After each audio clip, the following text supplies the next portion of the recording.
Hot Loop is a two-dimensional space-style shoot-'em-up with an added mechanic of gravity and inertia in space. From the outset, the developers, TNT Laxi GDS, got in touch with me. They gave me a free copy of this game to review. In doing so, there was no agreement that I would lavish it with praise or that I'd hold back any criticisms. So this game is retailing at $4.50 Australian. I think there's a sale on at the moment to bring it down to $4 or pretty close to $4 flat. This game actually got released earlier this week. Actually, a few days ago on the 18th of November. So how this game works, basically it's a bit like Luftrausers if you've ever played that game. You kind of outfit your ship with weapons and engine parts, and then you fly out into space and you fight pirates, get points, fly back home, hopefully safely, and then upgrade your ship to fight again. As you garner experience, you can use this to increase your level of your weapons or increase your shields, your fuel reserves, recharge rate for your shields. And then the other thing you do as you play and you get more experience, you unlock more game modes. So the first game mode is actually the tutorial where you have bad hair Natalie Portman teaching you how to fly. She teaches you how to take off and then get into an orbit, which can actually be pretty tricky to learn. Because space is a void, any velocity gained in any direction is not counteracted, so barring gravity's effect, your ship will forever move in the same direction if you don't course correct with your ship's thrust.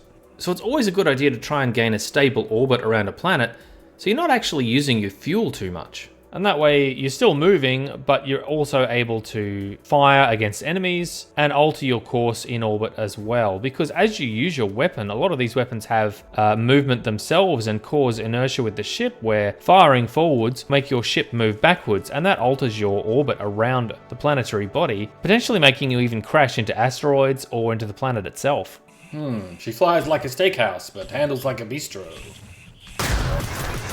It seems pretty complicated to start with, but after a little while, I kind of got into it. It's really an interesting mechanic, and I like that they've got gravity and this kind of inertia system there as a separate issue to try and contend with while you're fighting all of these pirates, and there can be quite a few that pop up. I probably spent the most time in this first game mode. I enjoyed it the most out of the two that I unlocked. So you fly up above the atmosphere of the planet, get into orbit, and then fight all the pirates off, and then fly back to the planet once you've killed everyone, and upgrade your ship as best you can. So I guess my thoughts generally about the gameplay, I like the movement system. I think it's really an interesting way to play a sort of a 2D flight simulator or a flight shoot 'em up. It took quite a while for me to understand how best to utilize it and how to sit in orbit without using fuel. I spent a lot of time burning up quite a lot of fuel those first few runs. It is a bit of a small arena as well, but I kind of guess why they've done that is so that they can utilize that gravity system that they've got going as well. I guess I had in my head that it might be a bit more like Luftrausers, which is sort of an infinite side-scrolling sort of 2D flight sim, where you're just constantly flying into new enemies and having to fight basically until you die. Some of the things that I wasn't too keen on, the aiming reticle is pretty small, and it's this sort of red color. It got really easily lost on the background. It was really hard to see sometimes where I was actually aiming. I had to really concentrate and try and look for that reticle to make sure I was actually getting on hits on target, basically.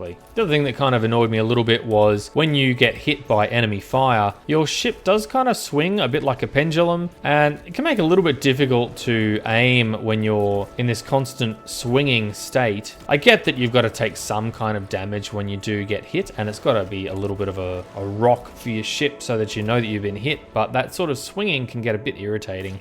I chose the PP-5HA weapon as my first weapon to use on the ship, which is like some sort of machine gun that apparently had limited inertia, but I found it did actually alter my course a fair bit. It was okay, it was fairly low powered, but it got the job done. On some of the subsequent runs I unlocked, well actually once I played it for a little while, I was able to unlock more weapons, and I started using the boom gun, which feels like a space shotgun, I suppose you would think. It's quite nice close up. You'd fly right up close to them and launch a few of these boom guns into their face, and my god, it does some serious damage. It'll almost one-tap some of these ships. Once I had it upgraded, I was doing disastrous damage. Graphically, it's pretty basic. The enemy ship designs are varied enough. I quite like that. The ship that you fly in is the only one I've flown in so far. I don't know if there's any further upgrades that you can change your ship. I haven't got to that point in the game yet, but it kind of looks like a little perfume bottle. Oh god. Oh god. Getting pummeled.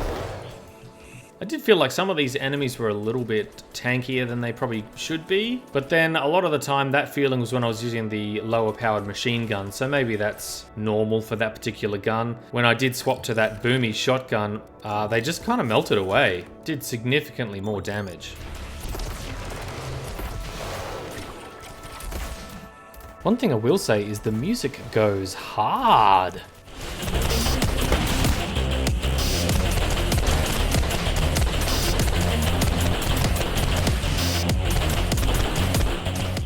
It's a purely solo game. There's no multiplayer that I can see available in this game quite yet. That could be pretty interesting. Player versus player.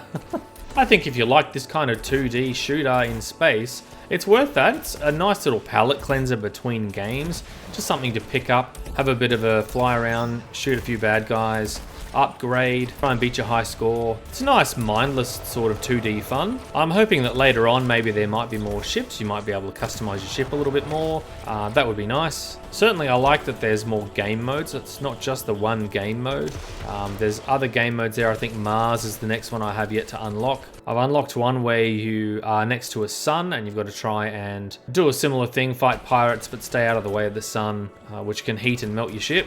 The whole game cycle is a little roguelike, I would say. It's a bit reminiscent of, say, Deep Rock Galactic Survivors. Apart from the auto shooter part of that game, you do have to actually manually fire the gun. It's not like a Vampire Survivors clone. You are actually shooting, choosing to shoot, choosing which weapons to use. So that's pretty much all I have to say about Hot Loop for the moment. It's a pretty fun game. It's a nice palate cleanser, short little space shoot 'em up with a really interesting gravity and inertia mechanic. You have to really keep your ship in orbit in order to maximize your combat effectiveness or run out of fuel and be fodder for pirates. It's a nice, cheap, very good price at $4. I think if you like these kind of space shooters, this is an easy recommend. So what do you think? Is this something that you'd be interested in? Let me know in the comments.